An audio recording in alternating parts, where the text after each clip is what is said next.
Kriza ekonomike për shkak të sulmit të SBA-s dhe Izraelit ndaj Iranit dita ditës po rritet. Investitorët e huaj në vendin ton thonë se situata për momentin është fluide, domethënë ende nuk mund të thuhet sa do të godas dhe sa do të zjas dhe si do të ndikojë kriza në porositë e tyre. Për shkak të bllokadës së ngushticës së Hormuzit, çmimi i transportit me kontejnerë nga Kina është rritur për 65%, sepse për të arritur deri në Selanik, ato qarkullojnë përmes Afrikës dhe Mesdheut. Në tregjet botërore mungon 10% e aluminit dhe pjesë të madhe të produkteve petrokimike, të nevojshme për industrinë e automobilave dhe mungon edhe një pjesë e plehut bujqësor i nevojshëm për ushqim.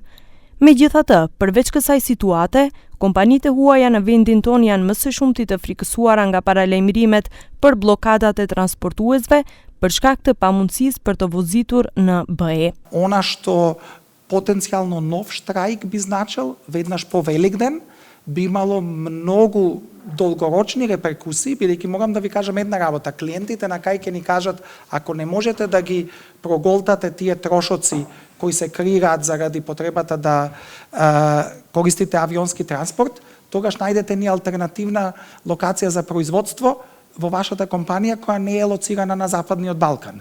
Kur kriza do të godasë të gjithë Evropën, nuk do të përjashtojnë as firma që janë në sektorët ku punojnë kompanitë e Maqedonisë me kapital të huaj.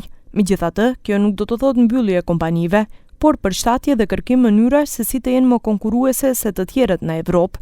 Ndryshe, gjatë prezantimit të raportit për sa të kënaqur kanë qenë investitorët në vitin 2025, mund të dëgjoheshin komplimente për disa ministra, por edhe se duhet të braktiset perceptimi i vjetruar që të dielën nuk duhet të punohet. Përveç gjërave të mira, pati edhe kritika. 80% од тие компании се соочија со проблеми или во процесот на одобрување или исплата на државна помош во периодот на минатата година. И дали е тоа врз основа на бирократски процедури, несоодветно буџетско планирање или нешто значи недоволна да не речам способност, но недоволни активности од страна на администрацијата, односно институциите кои се даватели на државна помош. Pakënaqësi e madhe të kompanitë e huaja të anketuara ka edhe rreth mënyrës se si shteti kujdeset për to.